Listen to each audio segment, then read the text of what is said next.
예, 이번 주도 미국에서 발표하는 주요 경제 지표들이 굉장히 많은 주간이라고 얘기하지 않습니까? 주요 키워드를 통해서 시장 흐름 읽어보겠습니다. 키워드로 알아보는 경제 이야기 김한진 이코노미스트 함께합니다. 박사님 어서 오십시오. 네, 안녕하세요.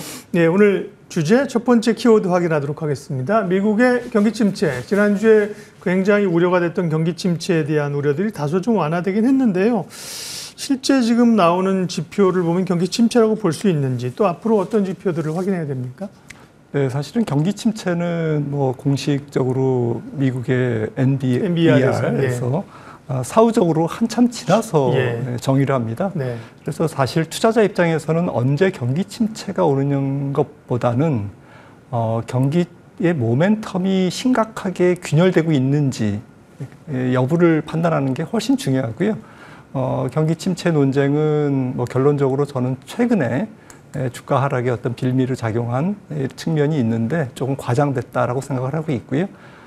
가령 뭐 신규 실업 수당 청구 건수라든지 최근에 노동 지표 이런 것들이 좀 문제가 있었는데 특히 이제 7월 고용 지표가 조금 뭐 쇼크를 보였죠. 11만 4천 명 신규 일자리가. 하지만 뭐 지금 아직까지 3개월 평균은 17만 건 정도로 유지가 되고 있고요. 그리고 7월 달에 조금 지표가 안 좋게 나온 것은 확실하게 허리케인 베릴 영향이 컸습니다.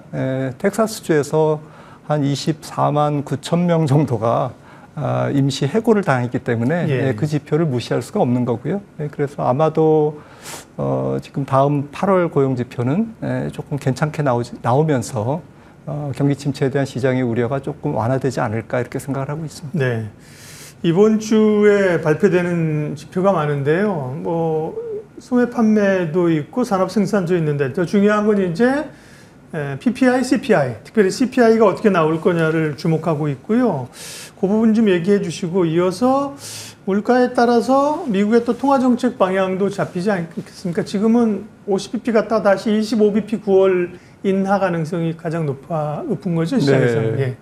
네, 지금 뭐 컨센서스는 9월, 12월 인하가 제일 높고요. 네. 하지만 이제 그 50bp 인하도 지금 확률이 왔다 갔다는 합니다만은 그래도 이제 과거보다는 한 달 전보다는 높게 지금 형성돼 있고요.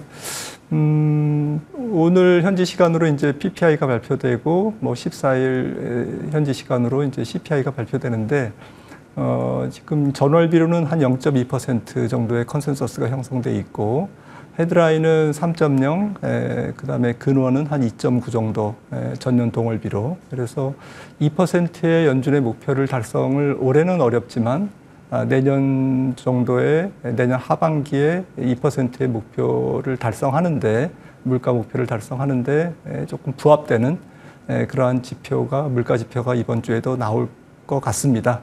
그러면서 전반적으로 뭐 물가 지표가 아주 나쁘게 나와도 이제 문제고 또 좋게 나와도 문제인데 적절한 수준에서 나오지 않을까 이렇게 예상을 하고 있고요.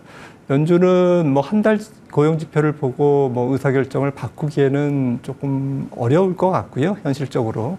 일단은 뭐 지금 9월 중순에 FOMC가 있는데 그때까지 이제 8월 고용 지표 또 한 번에 CPI를 받아보고 9월 달에 25bp 인하하고 조금 건너뛰어서 12월에 이제 선거 끝나고 한 번 25bp 인하해서 올해는 2번이나 그리고 내년에는 한 4번이나 25bp씩 베이비 스텝으로 분기별로 인하해서 한 4.0 내년 연말 정도에는 미국의 기준금리 목표치가 상단이 4.0 정도로 형성이 되지 않을까 이렇게 보고 있습니다. 네.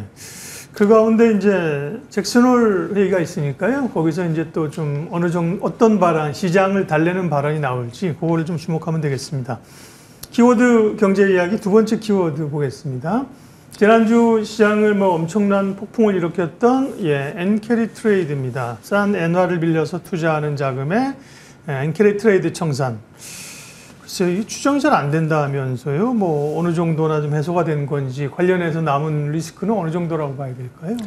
네, 뭐 정확한 통계는 안 나오는데 지금 미국 선물거래위원회에서 이제 발표된 자료를 보니까 지난주 8월 6일까지로 봤을 때 최근 이제 주가가 급락하는 기간 동안 엔 매도 청산이 굉장히 많이 이루어졌다. 그러니까 그동안 엔화 약세에 베팅했다가 이제 반대로 언와인딩 되는 그런 그 물량이 지금 굉장히 많아서 그 단기 매도 구간이 2023년 초 이후에 가장 최저치로 지금 떨어질 정도로 굉장히 많은 청산이 일어났다라는 거고요.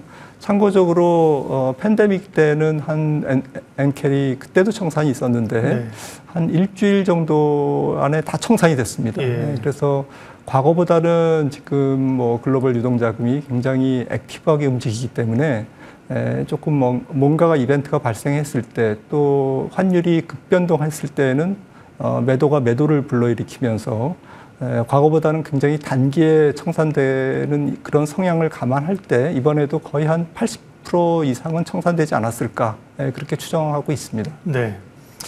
결국 이제 엔화의 향방이 중요할 텐데요. 이게 약간 뭐 정책적이기도 하면서 또 정치적이기도 하지 않습니까? 네. 맞습니다. 그래서 이제 뭐 일본도 앞서 뭐 금리 인상을 새로운 지도자들이 정치권에서 얘기한다는 얘기도 있고. 올리려다가 사실은 금이 올렸는데 또 한번 호되게 좀 어려움이 겪기도 했었고요. 미국의 영향도 또 대선 주자들의 입장도 있을 것 같고, 일본 통화 정책 방향이나 엔화의 향방의 좀 변수들 좀 알려주세요. 네, 엔화의 뭐 마켓 입장에서는 키라인이 한 145엔 정도가 되겠죠. 145엔을 만약에 하향 돌파하면, 즉 엔화가 추가 강세를 보인다면 엔캐리 트레이딩 얘기가 또 나올 거고요. 그게 뭐 엔캐리 트레이딩 청산이 아니더라도 145엔 이하는 조금 달러 약세를 의미하기 때문에 글로벌 전체적인 금융시장에 조금 뭐 판을 흔들다 그럴까요? 이런 좀 불안정한 요소가 될 수 있습니다. 하지만 뭐 당분간은 145엔 정도에서 150엔 사이에서 움직일 가능성이 높은 게 엔화의 펀더멘탈이 그렇게 강하지가 않습니다. 잘 아시다시피 엔화가 지금 강세로 가려면 일본의 재정 적자라든지 또 경상수지 흑자 규모 그리고 좀 BOJ의 이제 그동안 이제 펼쳐왔던 국채 매입 규모 이런 것들이 이제 종합적으로 조금 도와줘야 되는데 그러기에는 엔화의 펀더멘탈이 강하지 않고요. 또 정치적으로도 보면 뭐 대선을 앞두고 뭐 민주당이나 공화당의 일본 정부 입장에서는 한쪽에 유리하게 그렇게 뭔가 이렇게 액션을 취할 수가 없기 때문에 좀 중립적인 그런 액션을 취해야 되겠죠. 조금 미국 주가가 계속 빠진다면 뭐 지금 민주당에 조금 불리할 거고 주가가 빠진다면 뭐 트럼프의 당선을 도울 거기 때문에 그런 측면에서도 지금 민감한 엔캐리 트레이딩이 지금 아직까지는 상존하고 있는 상태에서 145엔 정도를 지키려고 아마도 약세로 가면 오히려 강세로 누를 가능성이 좀 있어 보이고요. 그리고 뭐 긴급 기자회견을 지난번에 일본의 F3가 했습니다마는 좀 분명히 했습니다. 지금 걔네들도 굉장히 놀란 거죠. 그래서 그런 후폭풍이 굉장히 놀랬기 때문에 그리고 적극적으로 엔화를 조금 150엔 이하로 네. 조금 누르려고 하는, 그리고 150엔 이상으로 가기에는 또 가는 것은 또 막는 그러한 미세 정책을 펼치지 않을까 이렇게 생각을 하고 있습니다. 중앙은행 총재는 어느 나라나 다 이제 사실은 워낙 중요한 자리인데요. 뭐 옐런도 처음에 사실 헛발질 한번 좀 했었고, 제롬 파월도 그렇고, 지금 일본은행 총재 바뀌고 나서 시장이 대응이 그죠. 전처럼 이렇게 좀 뭐라 그러죠? 하지는 못하는 그런 영향도 있는 것 같습니다. 예. 키워드 경제 이야기 세 번째 키워드 바로 넘어가도록 하겠습니다. 예, 오늘하고 지난주에 반등을 보면서도 시장에서는 계속 어쨌든 아직 좀 안도할 때는 아니다 이런 얘기를 하고 있었어요. 그리고 이제 방향성을 가늠할 수 없는 시장에서 무엇을 보면서 투자자들은 어떻게 대응해야 될지 좀 말씀 주십시오.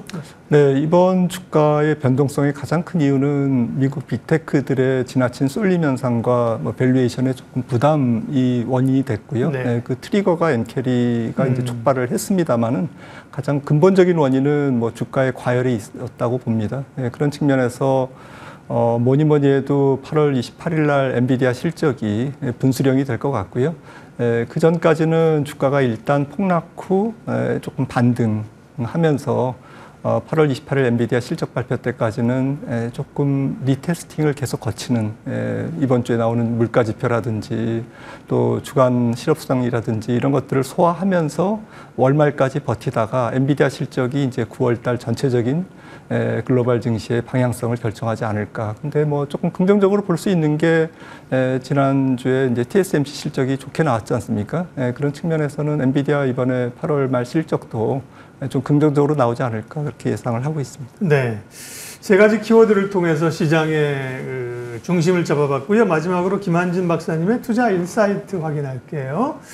투자자들에게 주시는 오늘 말씀은 장기적으로 주가를 결정하는 것은 땡땡이다 이렇게 해야 되는데 땡땡이 답이 나와버렸네요. 네, 뭐 이게 너무 뻔한 얘기라서 뭐 좀 그런 얘기는 나도 할 수 있겠다 이렇게 생각을 하실지 모르겠습니다만은 정말 이런 변동성이 큰 장에서는 지금 뭐 빅스 지수가 사실 팬데믹 기간도 2008년 금융위기급이 있거든요. 지금 65 정도가 찍혔는데 이렇게 변동성이 심할 때는 지금 종목으로 대응할 수밖에 없습니다. 그래서 자신이 없는 종목, 실적이 너무 조금 부정적이거나 밸류에이션이 높은 종목들은 조금 팔고 하반기에 실적이 좋거나 이런 기업들 중심으로 조금 종목 교체를 하는 그러한 기간으로 삼으면 조금 덜 좀 힘들지 않을까라는 생각에서 지수 자체도 장기적으로는 뭐 종목이 기업 실적이 결정한다라는 그렇죠. 믿음을 좀 갖고 있다면 올해 기업 실적이 괜찮거든요. 그래서 좀 너무 부정적으로 볼 필요는 없을 것 같습니다. 네. 키워드로 알아보는 경제 이야기 김한진 박사님 오늘 함께했습니다. 고맙습니다.